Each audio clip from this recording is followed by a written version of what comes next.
Olá, povo amado de Deus, paz e bem. Esse é o nosso encontro. O Evangelho de hoje ensina, nessa sexta-feira, dia em que a igreja dedica uma atenção, um carinho, uma devoção especial ao Sagrado Coração de Jesus. Então eu quero convidar você a iniciarmos hoje o nosso encontro do Evangelho de hoje ensina, honrando o Sagrado Coração de Jesus. Reze comigo. Sagrado Coração de Jesus, que tanto nos amais, fazei que vos amemos cada vez mais. Sagrado Coração de Jesus, tende piedade de nós. Agora, abra sua Bíblia e acompanhe comigo o Evangelho de hoje, Marcos capítulo 4, do versículo 26 até o versículo 34, que diz assim: Naquele tempo, Jesus disse à multidão: O reino de Deus é como quando alguém espalha semente na terra. Ele vai dormir e acorda, noite e dia, e a semente vai germinando e crescendo. Mas ele não sabe como isso acontece. A terra, por si mesma, produz o fruto. Primeiro aparecem as folhas, depois vem a espiga e, por fim, os grãos que enchem a espiga. Quando as espigas estão maduras, o homem mete logo a foice, porque o tempo da colheita chegou. E Jesus continuou: Com que mais poderemos comparar o reino de Deus? Que parábola usaremos para representá-lo? O reino de Deus é como um grão de mostarda, que ao ser semeado na terra, é a menor de todas as sementes da terra. Quando é semeado, cresce e se torna maior do que todas as hortaliças, e estende ramos tão grandes que os pássaros do céu podem abrigar-se à sua sombra. Jesus anunciava a palavra, usando muitas parábolas como estas, conforme eles podiam compreender. E só lhes falava por meio de parábolas. Mas, quando estava sozinho com os discípulos, explicava tudo. Palavra da salvação. Glória a vós, Senhor. Povo amado de Deus, vocês sabem que eu estou aqui em Roma estudando e meu curso é Teologia Pastoral no âmbito da educação e da comunicação. Então, eu nunca pensei que eu fosse um dia caminhar por essa via da comunicação.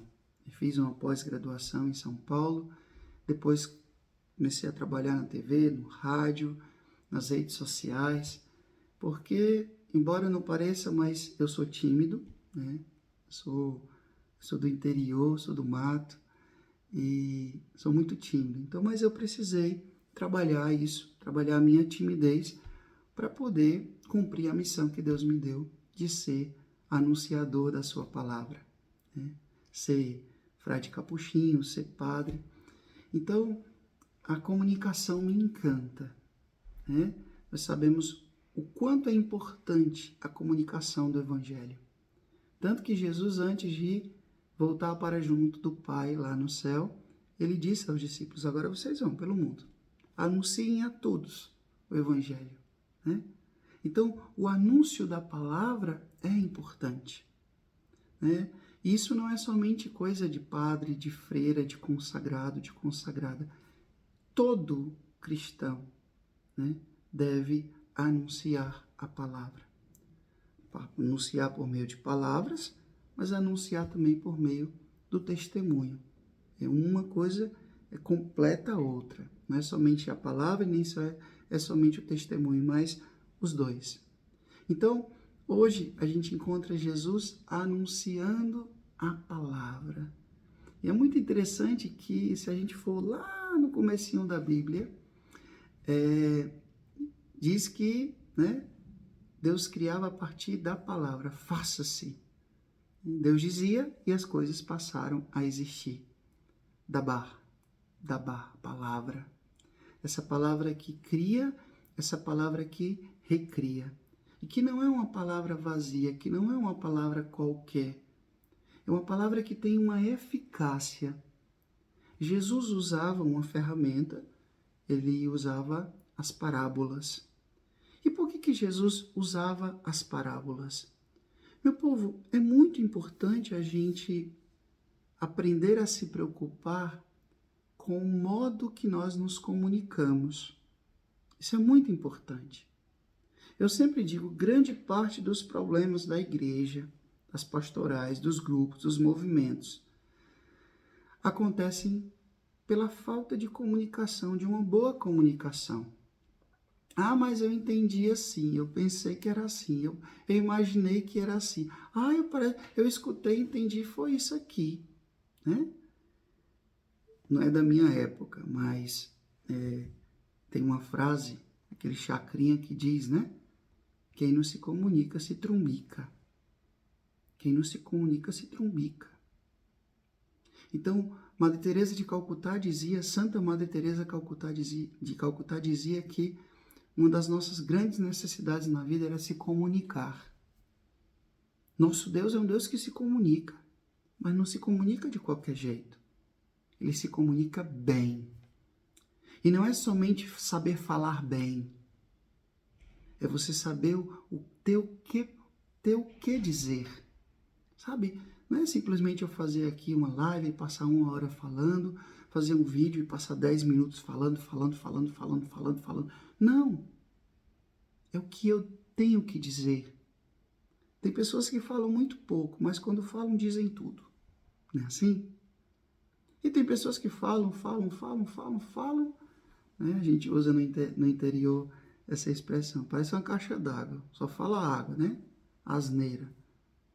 Não diz nada. Fala um monte de coisa, não diz nada. Então é importante a gente se preocupar com o modo que nós nos comunicamos. Hoje nós temos tantas ferramentas de comunicação, meu povo.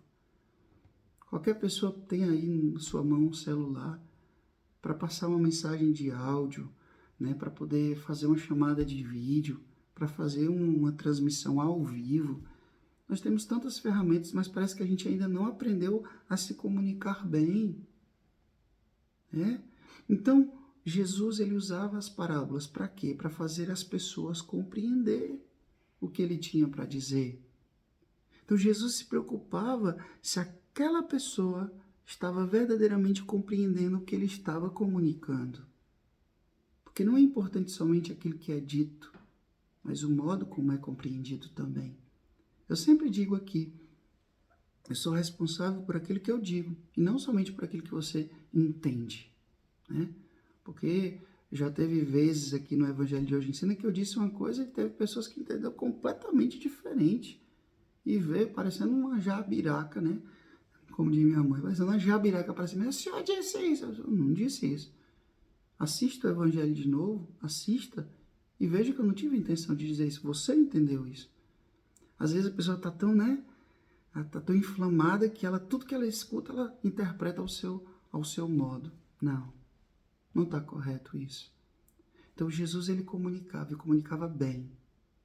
Então, como ele sabia que se ele falasse uma teologia muito profunda, né, termos muito difíceis, as pessoas não iam entender. Então ele, para falar do amor do Pai, ele usa a imagem do pastor. Um pastor que é capaz de deixar 99 ovelhas aqui em busca de uma que se perdeu, porque aquela uma é importante. Então hoje Jesus fala do reino, né? Com o que eu vou comparar o reino? O reino é como uma semente que a gente joga na terra, a gente não sabe como, mas daqui a pouco aquela semente se transforma em uma planta e dá frutos, né? Ou seja, o reino de Deus acontece independente de mim, né? A gente querendo ou não, o reino de Deus ele vai acontecendo, porque é a iniciativa de Deus, né? Às vezes a gente acha que o mundo não gira sem nós. Morre para ver. Continua girando, né? Teve uma pessoa que viajou comigo esses dias nessa peregrinação e a pessoa dizia, ai meu Deus do céu, quando eu voltar para casa eu tenho um monte de coisa para fazer, porque não sei o que, e papapá e papapá. Eu disse assim, olha, posso 15 dias fora de casa. Tá lá, né? Aprenderam a viver sem você lá. Mas a gente, né, por uma necessidade de se autoafirmar, a gente acha que o mundo não gira sem a gente. Ah, se eu não for, nada vai acontecer. Um dia você vai faltar. E provavelmente eu tenho certeza que vai acontecer sim. Né? Você é importante, mas você é substituível. Eu sou importante, mas eu sou substituível. Né? Um dia que eu não puder aqui fazer o Evangelho de Hoje Ensina, outra pessoa pode fazer. E tudo bem, faz parte da vida. Né? Aquele programa que eu fazia na FM Dom Bosco, né? 6 anos fazendo programa na FM Dom Bosco. Tive que um dia deixar e outra pessoa está lá fazendo no meu lugar. Então, o reino de Deus acontece, meu povo. Né? Quando eu era padre novo, primeiro ano, segundo ano de padre, eu achava que a paróquia não existisse sem mim. Saí de lá e a paróquia continua. Andando e caminhando, porque o reino de Deus é maior do que a gente. Pense nisso. Você que é pai, você que é mãe, você que é filho, pense nisso. O reino de Deus acontece, né? A gente não sabe como, mas ele cresce e aparece independente da gente. O Senhor esteja convosco, Ele está no meio de nós, que Deus Todo-Poderoso vos abençoe. Ele que é Pai, Filho e Espírito Santo, Deus os deu o céu, paz e bem.